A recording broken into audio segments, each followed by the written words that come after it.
Hi, Tech and Gaming Reviews here. So, I was not planning on doing this review video already, but since my voice is a little bit clearer than initially this morning with the first impression stream, I have figured out, well, let's just actually go on ahead and give our review rating for this remaster Horizon Zero Dawn game. So, Tech and Gaming Reviews here, and Horizon Zero Dawn Remaster for the PlayStation 5 just came out at midnight this morning, and there's actually quite a lot to take into consideration with this game.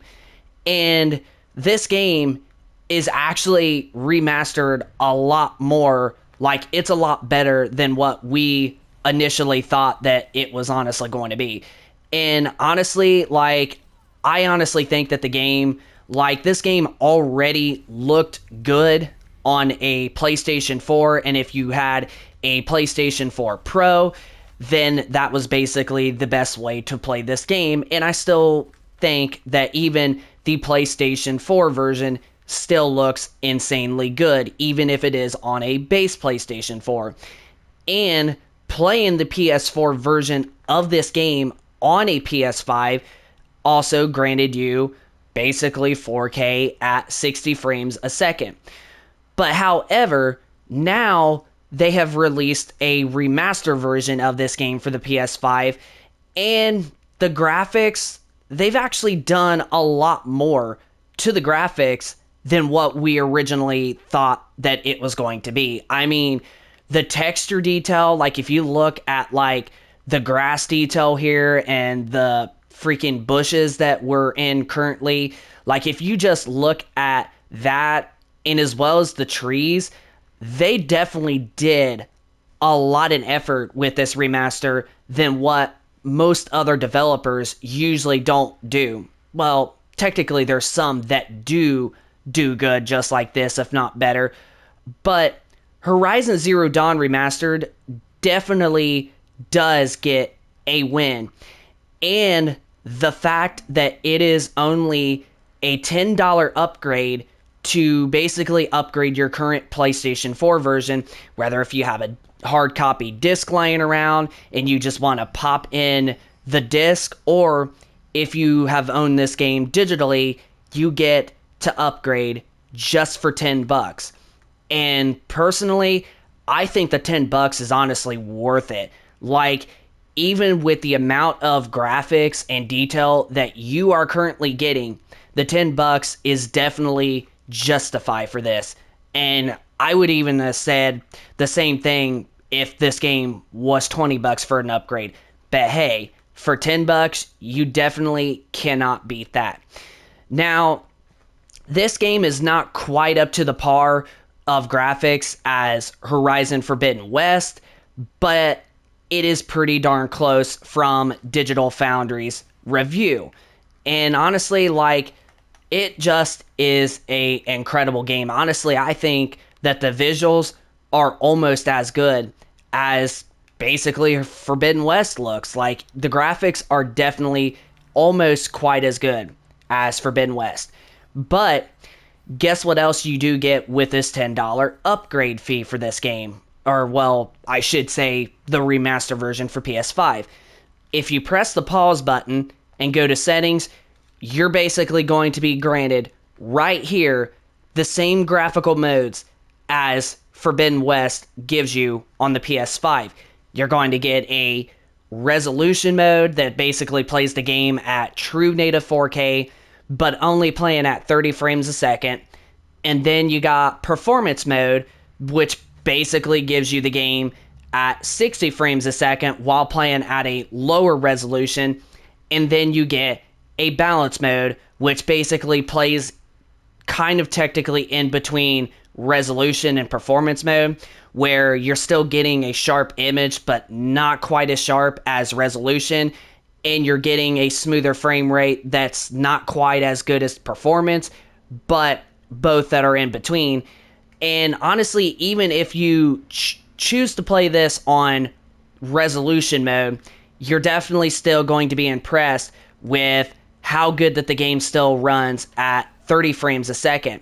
Now, we have only played this for 1 hour, and so far, our stream and the experience with this video that we're making, honestly, the visuals do look good, and even the frame rate is still holding up. Now, we're playing on resolution mode, and the frame rate is definitely holding up very well. Now, that's the same thing with this game on the PlayStation 4, is if you play this on a PS4 Pro or even a base PS4, the frame rate was definitely a steady 30 frames a second.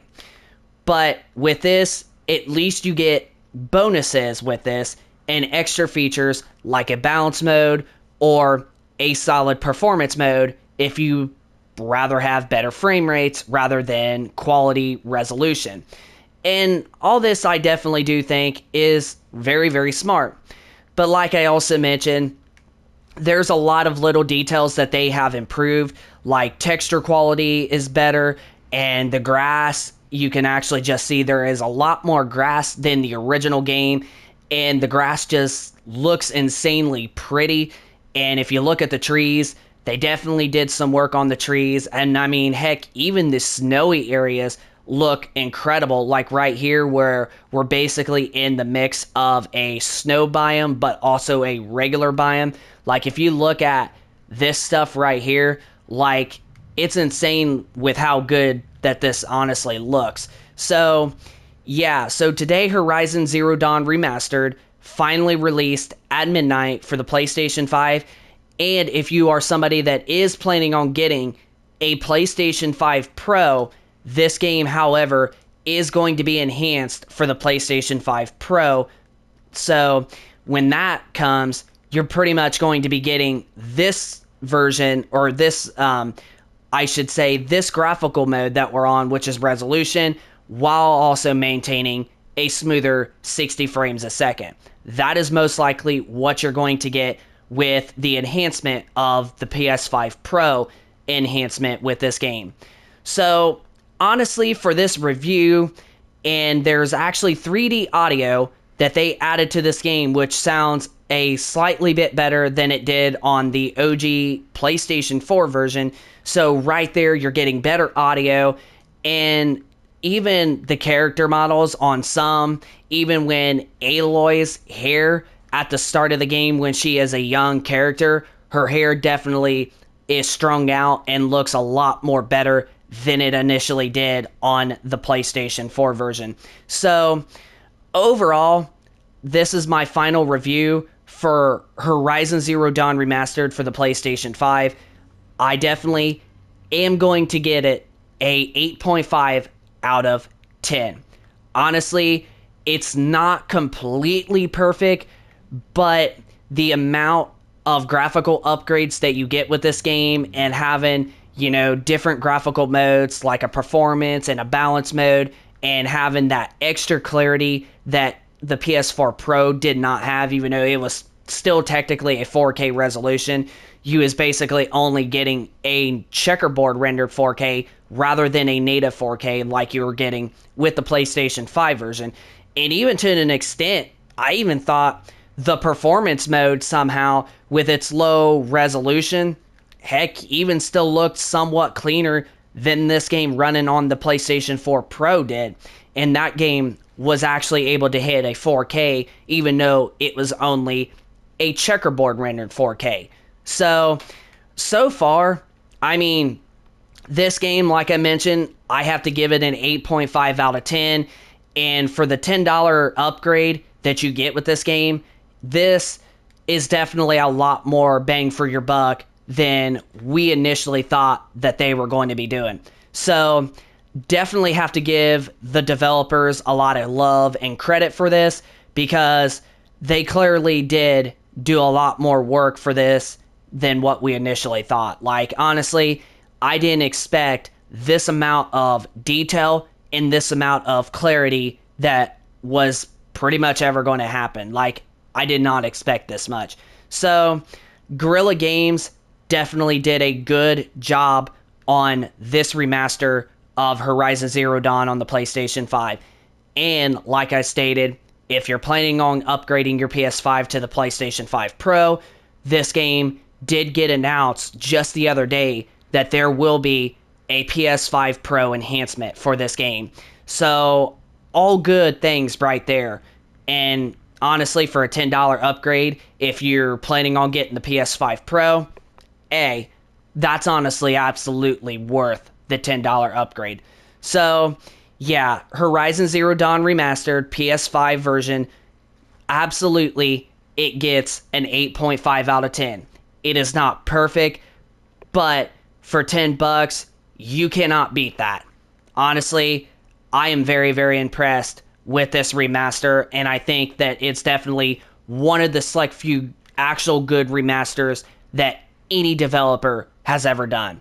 And I'm definitely looking forward to revisiting this game, replaying it, and also playing the Frozen Wilds DLC that we have never played on the PlayStation 4. So, honestly, a good remaster that they did. So, this game gets an 8.5 out of 10. So, hope you enjoyed that video.